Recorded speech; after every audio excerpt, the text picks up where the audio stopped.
ish deputeti i Kuvendit të Serbisë dhe ish antari i Partisë Progresive Serbe,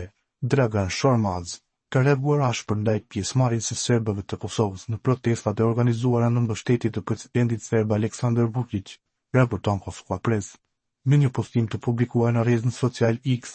ish Twitter, Shormaz ka kritikuar jo vetëm pjesëmarrjen e tyre, por edhe vetë organizimin e protestës,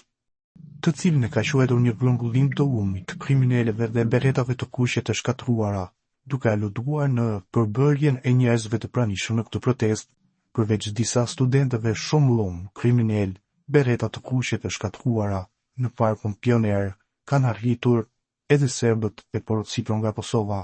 Për disa të kuqe, para të ditës, vazhdoni të shërbeni për kriminalet që ju kanë përdorur gjatë këtyre viteve për të mbushur xhepat e tyre dhe atij me para të gjelbra, mirim, ka shkruar Shormaz, me një ton të ashpër.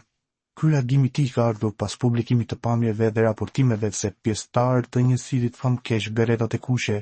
janë parë të martë në kampin e ngritur para presidencës së Serbisë, në përkrahje të protestuesve që kundërshtojnë bllokimin e fakulteteve nga studentët protestues. Kjo protestë po konsiderohet si një revizje për të mbështetur Vučićin kundër studentëve që janë ngritur kundër politikave të tij.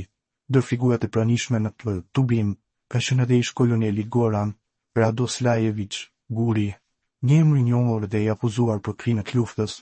Radoslajević është i njohur për lidhjet e tij me masakrën e Reçakut, një prej krimeve më të rënda të luftës në Kosovë, si dhe vrasjen e 3 vëllezërve mbytyçi, një krim që ende nuk ka marrë drejtësi.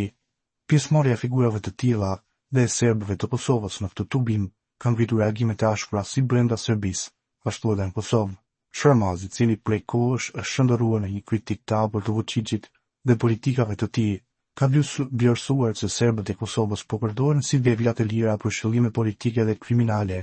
Ky reagim i tij pritet të thellohet edhe më tej për klasjet politike brenda Serbisë, në një kohë kur vendi po përballet me tensione të mëdha të brendshme dhe presione ndërkombëtare lidhur me raportet me Kosovën në situatën në rajon.